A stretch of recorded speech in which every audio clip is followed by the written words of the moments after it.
Entonces, lo que yo he tratado de hacer es una lectura al revés, ¿no? No he tratado de encontrar a la primera cholita, al primer moreno disfrazado, sino más bien encontrar qué es lo que pasa, ¿no?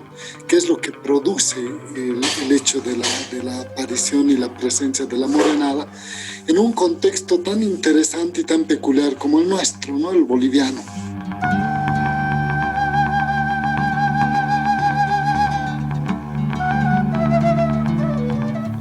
Muy buenas, te doy la bienvenida a Encuentros Saberes, un podcast producido por el colectivo Pachacamani. Aquí encontrarás grabaciones de conferencias, simposios, conversatorios, charlas académicas y mucho más. Cada sesión nos llevará una vez más a un espacio de encuentro de saberes, es decir, a los argumentos de cada expositora y expositor y su forma de explicarlo. Así cada evento se conforma en un espacio de encuentro de saberes que generan cuestionamientos, aprendizajes o reflexiones que nos deben llevar a la acción. Este es el episodio número 2. Mi nombre es Richard Mújica y esto es un podcast, un audio que te puede acompañar donde y cuando tú quieras y cuantas veces lo prefieras. Te invito a que te suscribas para que escuches un nuevo episodio de este encuentro de saberes.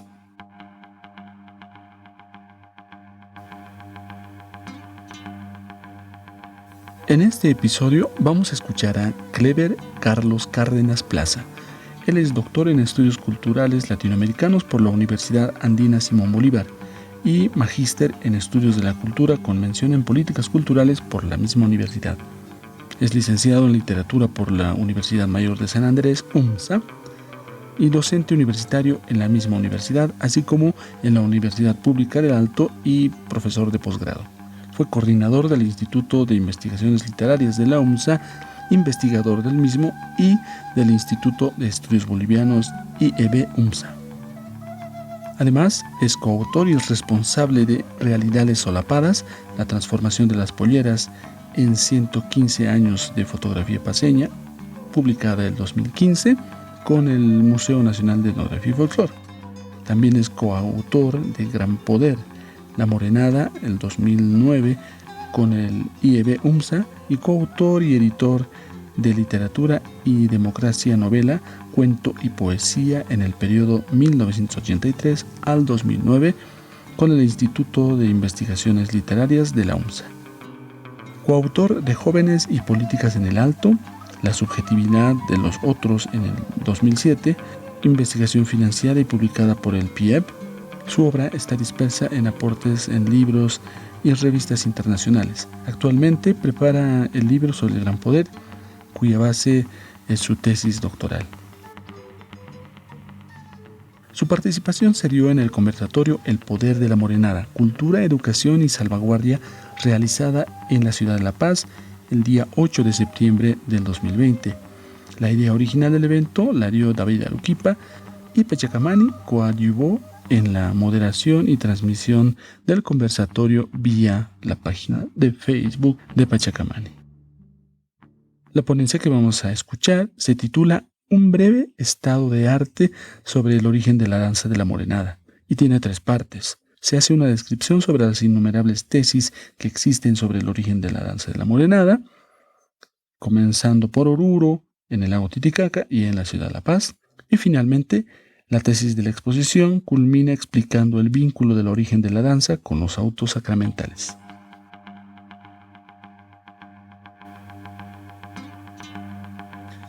Listo, muchas gracias, buenas noches a todos. Quiero mandar un saludo y un abrazo fraterno a David, a Varinia, a Richard, que han tenido la gentileza de pensar en mí para participar de este conversatorio, pero además, bueno, por la amistad, ¿no? Tenemos mucho tiempo de amistad y de complicidad en el trabajo académico, en la gestión cultural y todo esto, ¿no? Bueno, yo quiero compartirles una pequeña reflexión que estoy derivando de mi investigación del doctoral, ¿ya? Y me parece importante ponerla así un poquito, más que como una narración de conclusiones, como un esbozo de teorías y de propuestas y de hipótesis que van a ir cuajándose con el tiempo, ¿no? Una de las cosas importantes, yo creo que es ahora que estamos celebrando el Día de la Morenada en nuestro territorio boliviano, es precisamente el gran debate que han propiciado, ¿no?, los gestores, los actores culturales particularmente, sobre cuál es el origen de la morenada, ¿no? Ese es el gran debate que tenemos. Y uno de nuestros compañeros del museo, el Edgar Pomar, lo decía tan en chiste, pero tan en serio también, y que la gente se mata buscando al primer moreno Australopithecus, digamos, ¿no? Entonces, creo que una búsqueda así, digamos, no es necesaria, no es necesaria hacer una excavación arqueológica para decir nosotros somos, ¿no? Ahí, precisamente, pensando en el origen de la morenada, se están jugando, desde mi punto de vista, y esa es mi lectura, se están jugando diferentes y diversos proyectos identitarios, proyectos culturales, ¿no? Más allá de verdaderamente encontrar o rastrear un origen real o ficticio, ¿no? Lo que se encuentra, lo que se puede encontrar son esos proyectos culturales, ¿no? Entonces, lo que yo he tratado de hacer es una lectura al revés, ¿no? No he tratado de encontrar a la primera cholita, al primer moreno desplazado, sino más bien encontrar qué es lo que pasa, ¿no? ¿Qué es lo que produce el hecho de la aparición y la presencia de la morenada en un contexto tan interesante y tan peculiar como el nuestro, ¿no? El boliviano. Entonces, como decía Martín Linhart, no tiene importancia encontrar el origen, ni la procedencia, ni ninguna de estas cosas, sino las prácticas que se realizan por intermedio del objeto, ¿no? Como muy bien lo contaba un poquito Barini al describir los trajes mismos. No importa tanto el origen, ni de dónde son, ni a cuántos son, sino las prácticas que por su intermedio se realizan. Y básicamente podríamos ver de que a partir de estas prácticas se articulan, ¿no? Se articulan los sujetos, se articulan sus prácticas, pero también sus proyectos, ¿no? Y esos proyectos se enlazan con la realidad, ¿no? Con los contextos políticos también de la propia realidad. En esa articulación de identidades se puede ver claramente de que hay la confluencia o el desencuentro de diferentes subjetividades, ¿no? No solamente estamos pensando en relación a los actores con sus oponentes, ¿no? Digamos, los indios frente a los blancos, ¿no? Sino también estamos pensando en otros oponentes, digamos, que en nuestro contexto se podría fácilmente traducir en la disputa entre Oruro y La Paz por reivindicar el origen de la morenada, digamos. Entonces hay también entre estos dos proyectos, que en realidad no vamos a ver de que no son dos proyectos, sino más proyectos, que esta realidad va a, este deseo de construir la realidad se va a ir formando, ¿no? Entonces, lo que habría que hacer, como les decía, es ver qué se construye a partir de estos diferentes proyectos. Podemos ver, así de modo muy rapidito, que uno de los proyectos más impulsados y con más cuerpo en el contexto nacional ha sido pues el de Oruro, ¿no? El de Oruro ha sido el proyecto más fuerte y más impulsado por el propio Estado. Y el Estado nos ha dicho, a partir de dos actores fundamentales, pero son más en realidad, ¿no? Una de ellas es Julia Elena Fortún, ¿no? Que ella es una de las primeras que empieza a describir, no es la primera, pero es una de las primeras, que empieza a describir a la morenada como una danza de esclavos que elaboraban sus trajes representando la vida de los virreyes, ¿no?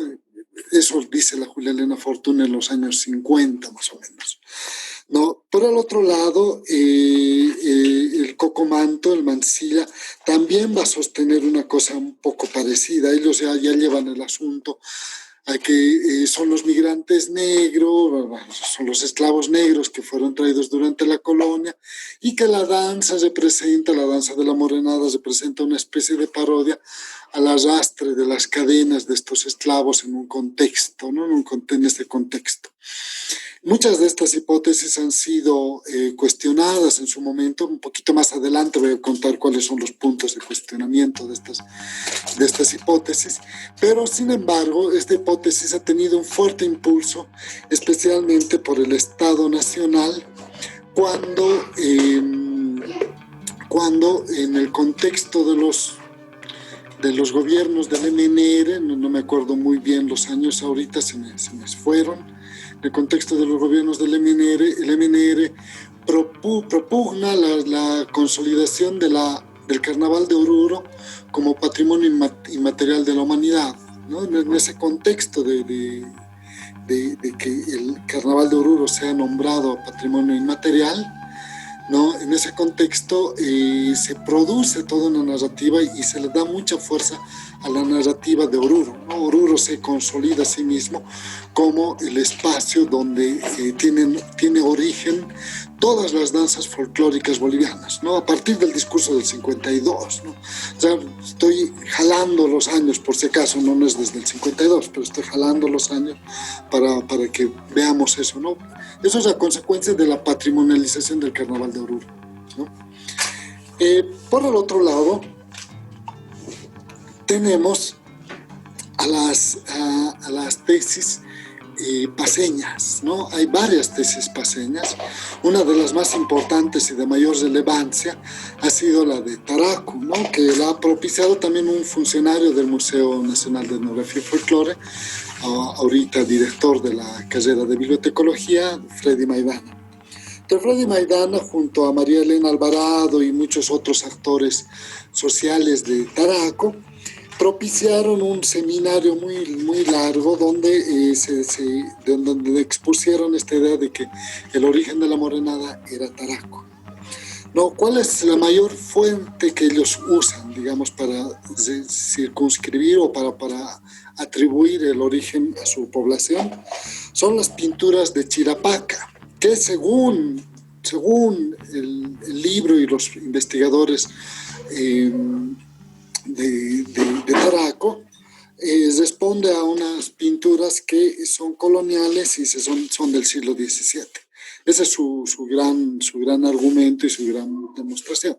Por el otro lado, claro, se afincan en que los tiscutiscus son una forma, o representan una forma de baile. Tiscutiscu es un personaje de la morenada. Los tiscutiscus son un tipo de personajes que representarían un horizonte ya prehispánico, por el modo como está organizada la danza.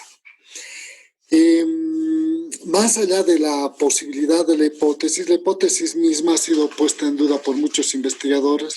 Javier Romero, el mismo año que salió la hipótesis, puso en duda la datación Javier Romero es orureño, ¿no? Y también funcionario del museo. Puso en duda y cuestionó la datación porque no tenía una data científica, ¿no? Una data científica que realmente nos remita al siglo XVII.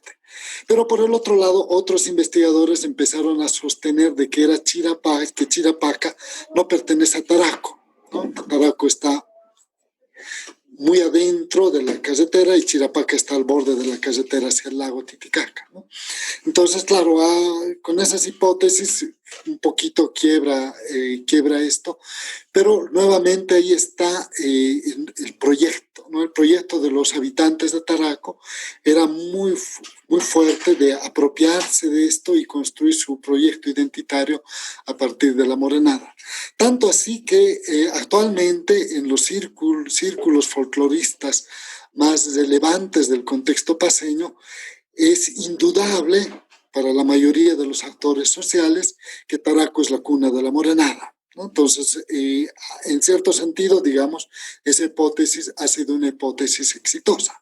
Del mismo modo que la hipótesis de Oruro, ¿no? Oruro también tiene mucha fuerza y mucha gente, ¿no? Tiene más devotos que realmente datos reales, ¿no?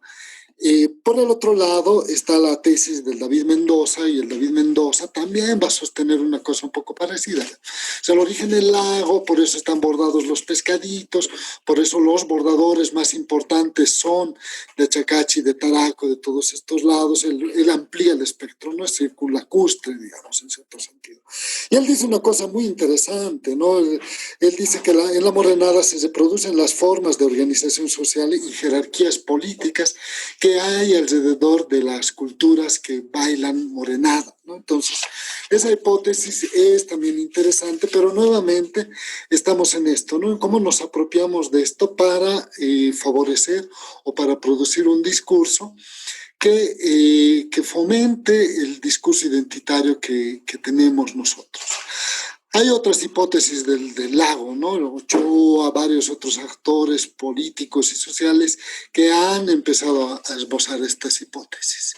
Pero una de las hipótesis que más llamó mi atención y que me parece una de las más interesantes y más creíbles en muchos sentidos, es la que propuso María Luisa Sux en un proyecto muy lindo que ella hizo sobre la representación de las fiestas del apóstol Santiago. Es decir, bueno, ella no estaba buscando el origen de la morenada, estaba buscando las fiestas del Tata Santiago en el contexto para una investigación que se ha hecho en compañía o en apoyo de los españoles que están muy interesados en esto de España y la liberación de España y todo el tema, y querían ver qué pasaba en el contexto sudamericano con esa tradición. Y cuando ella empezó a mirar qué pasa en las celebraciones del Tata Santiago, en las iglesias rurales, en el contexto boliviano, más creo paseño y orureño, se ha encontrado con un dato sumamente interesante, ¿no? Ella dice, las principales danzas de las fiestas del Tata Santiago, en cualquier pueblito, siempre son la morenada, ¿no? Entonces, claro, eso le lleva a preguntarse, ¿no? ¿Por qué bailan morenada estos que son devotos del Tata Santiago? Y llega a una conclusión muy, muy interesante que me parece bastante lógica, ¿no? Realmente, la idea es de que para celebrar al Tata Santiago se solía representar un auto sacramental que se llamaba moros y cristianos, ¿no? La danza de moros y cristianos. Ella dice que la danza de moros y cristianos podría ser el origen de la morenada, ¿no? Es que la morenada es una derivación del de moros y cristianos, y que por eso los morenos bailan siempre para el Tata Santiago. Hay que recordar que la fiesta más importante del Tata Santiago se celebra en Huaki, y en Huaki está prohibido bailar cualquier otra danza que no sea morenada en la fiesta del apóstol Santiago, ¿no? Entonces, el apóstol Santiago se vuelve una pieza clave para tratar de acercarnos un poquito al origen de la morenada. Y claro, revisando documentos, revisando otro tipo de referencias y otras bibliografías, nos encontramos efectivamente que los españoles trajeron a Latinoamérica muchas danzas coloniales que en México las estudiaron mucho mejor, ¿no? Se llaman las danzas de conquista, y incluían la muerte del Inca, ¿no? Que es la danza de los incas para nuestro caso, pero en el contexto mexicano se bailaba la muerte de alguna autoridad mexicana, ¿no? Está la diablada, evidentemente la diablada nosotros podemos verla hasta bailando en Chile, digamos, con otro nombre, con otra forma, con otra cosa, pero está la diablada que se baila desde México, Guatemala, el Perú, Bolivia, todo el tema, y está la morenada, ¿no? Los moros y cristianos.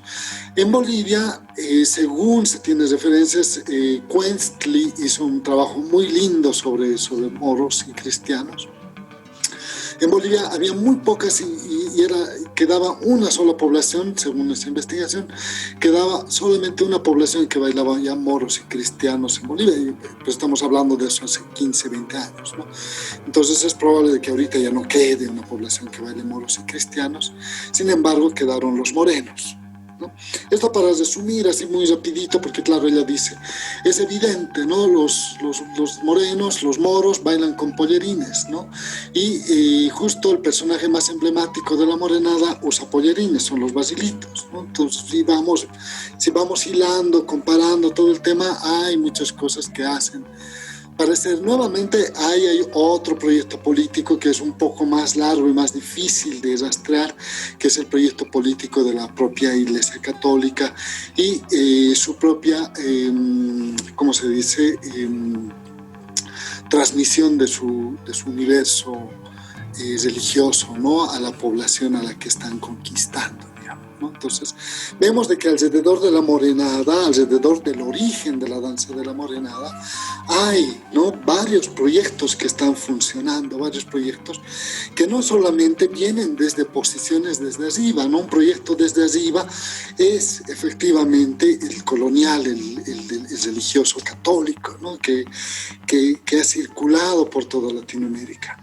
Por el otro lado tenemos el proyecto que ha sido más impulsado por el 52, digamos, y más que nada por esta patrimonialización inmaterial, ¿no?, impulsado por el MNR, que ha propiciado que el Carnaval de Oruro se sienta particularmente propietario de todas las danzas folclóricas de Bolivia, digamos, ¿no? Y finalmente tenemos una contrarrespuesta que no sé si la palabra sea muy feliz, digamos, la definición ahorita, pero digamos, es promovida por intelectuales orgánicos de los propios bailarines, ¿no? Entonces estamos hablando de los de Taraco, de David Mendoza, de gente que está muy vinculada al origen que están reivindicando, ¿no? Entonces es una cuestión muy linda de que estos señores se hayan opuesto al discurso oficial que ha sido no solamente alentado desde una posición oficialista como es el Carnaval de Oruro, que es muy hegemónica en el contexto folclórico boliviano, sino también ha sido alentado por el propio Estado, ¿no? El Estado ha gastado muy buena plata en fomentar esta hipótesis, la hipótesis orureña. Y de todos modos los orureños construyen mucho de su identidad a partir de todo esto. Entonces no solamente estamos hablando de un proyecto estatal, sino estamos hablando de un proyecto, de una población y de un sustrato social muy importante también en el contexto boliviano. De todos modos, habría que tener eso claro. Si Bolivia es conocida por su folclore, en muchos sentidos es gracias al folclore impulsado por el Carnaval de Oruro, ¿no? Después de eso vienen las otras fiestas, aunque nos cueste a los paseños, después de eso viene el Gran Poder, ¿no?, que es una fiesta muy importante para nosotros, pero el proyecto del Gran Poder ha logrado, en cierto sentido, también apropiarse, y ahorita, para el caso del Gran Poder, ¿no?, la morenada es, como dice el Simón Cuba, su danza reina. Si nos vamos por el otro lado, y ahí no quiero quedarme con esto de las ambigüedades, quiénes tienen el proyecto y todo el tema, si nos vamos a buscar documentos que demuestren dónde está la referencia más antigua de la morenada, ¿no?, el que solucionó eso en cierto sentido, o el que por lo menos pone la evidencia clara, es Simón Cuba, ¿no?, que en su tesis de licenciatura narra efectivamente cuando, y este es realmente el dato más antiguo que hay, ¿no?, de morenada, ¿no?, de morenada directamente.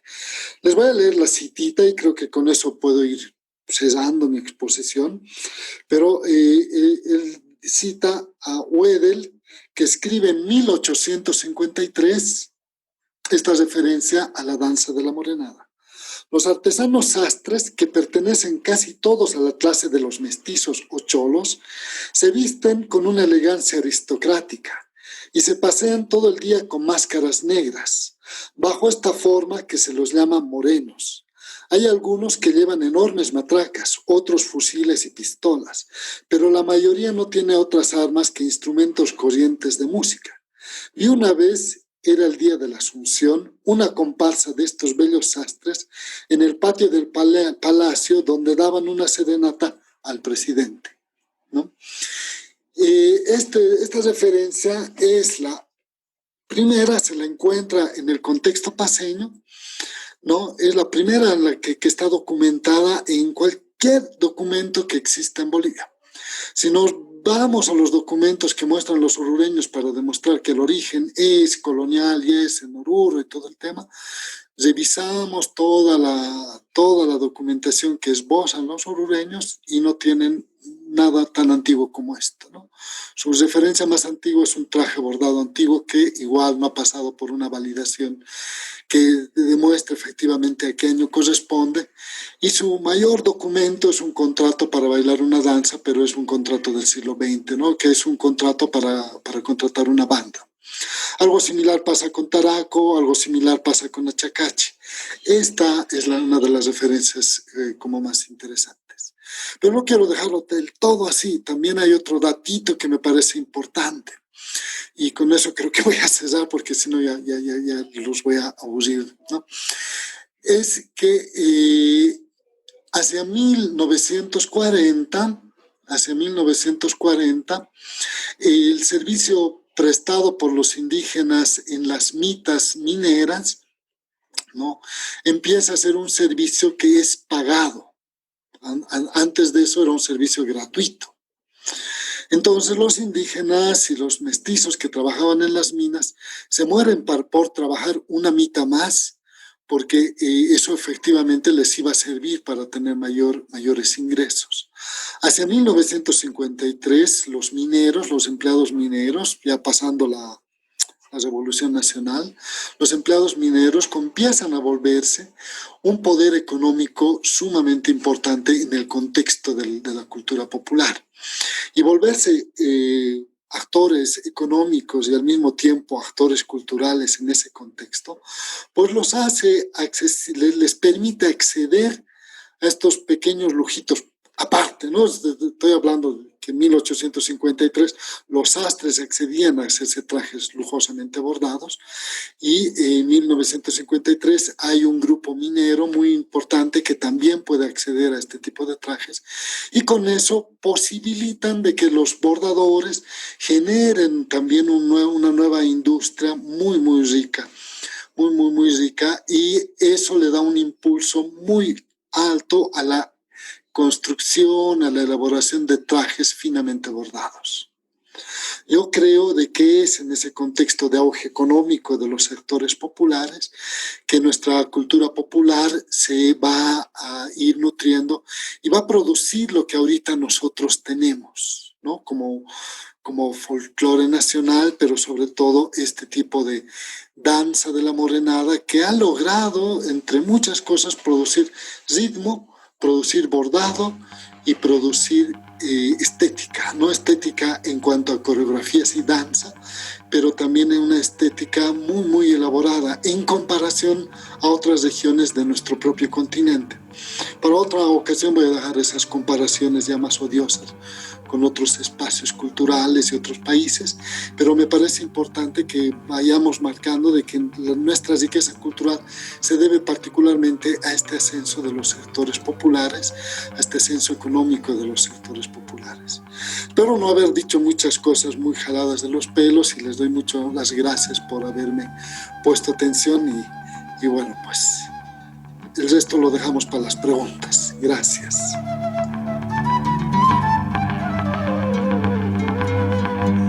Gracias por llegar hasta aquí, por tus comentarios y por ayudarnos a difundir este nuevo episodio. En la descripción del mismo añadimos información adicional sobre Kleber Cárdenas, además de información del contacto, su tesis de doctorado, contenido del libro sobre la morenada y una publicación en prensa. Soy Richard Mujica y nuevamente te invito a visitar la página web de este podcast, pachacamani.com/encuentros saberes. Ahí podrás escribirnos un comentario o una consulta, y te recuerdo que este es un espacio colaborativo, así que por este podcast también puedes compartir la grabación que tengas. Contáctanos de forma directa al formulario de la página en pachacamani.com/contactar o al correo electrónico pachacamani@gmail.com. Además nos encuentras en tus redes sociales favoritas como @pachacamani, y nos puedes escuchar en Spotify, Google Podcast, Apple Podcast o la plataforma de podcast que prefieras. Y si aún no lo hiciste, te invitamos a escuchar nuestro podcast Pachacamani Radio. Este fue un podcast más del colectivo Pachacamani, reivindicando lo sonoro. Nos escuchamos.